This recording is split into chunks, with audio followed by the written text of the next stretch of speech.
നമസ്കാരം, എല്ലാവർക്കും പ്രവാസി മലയാളിയിലേക്ക് സ്വാഗതം. ആ മൃതദേഹങ്ങൾ തിരിച്ചറിഞ്ഞു. അപകടത്തിൽപ്പെട്ടത് ഒരു കുടുംബത്തിലെ 4 പേർ.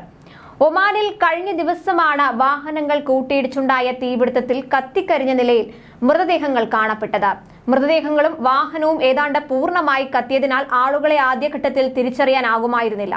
മസ്കത്തിൽ നിന്ന് സലാലയിലേക്ക് പുറപ്പെട്ട ഇന്ത്യൻ കുടുംബം സഞ്ചരിച്ച വാഹനമാണ് അപകടത്തിൽ പെട്ടതെന്നാണ് ആദ്യം പുറത്തുവന്ന സ്ഥിരീകരിക്കാത്ത വിവരം.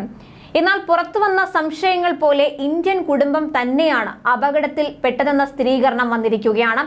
ഇവരുടെ ഫോട്ടോ ഉൾപ്പെടെ വിശദമായ വിവരങ്ങളാണ് പുറത്തു വന്നിരിക്കുന്നത്. മസ്കത്ത് സലാല റൂട്ടിൽ തുംറൈത്തിൽ നിന്ന് 200 കിലോമീറ്റർ അകലെ മക്ഷനിലാണ് അപകടമുണ്ടായത്. അൽ ഖുവൈറിലെ ഒരു സ്വകാര്യ കമ്പനിയിൽ ജോലി ചെയ്യുന്ന ഷാഹിദ് ഇബ്രാഹിം സയ്യിദ് 48 വയസ്സ്, ഭാര്യ തസ്നീം ഷാഹിദ് സയ്യിദ് 48 വയസ്സ്, മക്കളായ സീഷാൻ അലി ഷാഹിദ് സയ്യിദ് 25 വയസ്സ്, മെഹറിൻ സയ്യിദ് 17 വയസ്സ് എന്നിവരാണ് മരിച്ചത്.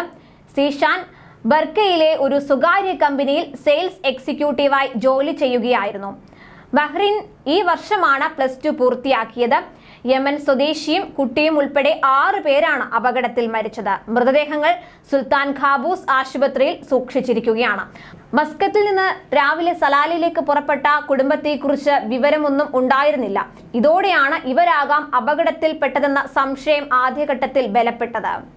അതേസമയം ജിദ്ദയിലെ US കോൺസുലേറ്റിന് സമീപമുണ്ടായ വെടിവെപ്പിൽ 2 പേർ കൊല്ലപ്പെട്ടു. US കോൺസുലേറ്റ് സുരക്ഷാ വിഭാഗത്തിലെ ഗാർഡും അക്രമിയുമാണ് മരിച്ചത്. സംഭവത്തിൽ അന്വേഷണം തുടങ്ങിയതായി സൗദി അറേബ്യ അറിയിച്ചിട്ടുണ്ട്.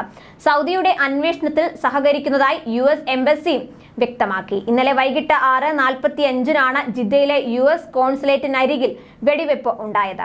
തോക്കുമായി എത്തിയ ആൾ കാറിൽ നിന്നും പുറത്തിറങ്ങി വരുന്നത് കണ്ടതോടെ US കോൺസുലേറ്റിലെ സുരക്ഷാ ജീവനക്കാരനായ നേപ്പാൾ സ്വദേശിയായ ഗാർഡ് വെടിവെച്ചു. ഇതോടെ അക്രമിയും തിരികെ നിറയൊഴിച്ചു. US സുരക്ഷാ വിഭാഗത്തിന്റെ വെടിയേറ്റതോടെ പരിക്കേറ്റ നേപ്പാൾ സ്വദേശിയായ ഗാർഡും പരിക്ക് ഗുരുതരമായതിനാൽ മരണപ്പെട്ടു. സംഭവത്തിൽ സൗദിയുടെ അന്വേഷണത്തിൽ നിന്നും വിവരങ്ങൾ ശേഖരിക്കുന്നതായി US വിദേശകാര്യ മന്ത്രാലയം അറിയിച്ചു. 2016-ലും 2004-ലും ജിദ്ദയിലെ US കോൺസുലേറ്റിന് നേരെ ആക്രമണം നടന്നിരുന്നു. കൂടുതൽ പ്രവാസി വാർത്തകൾക്കായി ഈ ചാനൽ സബ്സ്ക്രൈബ് ചെയ്യുക.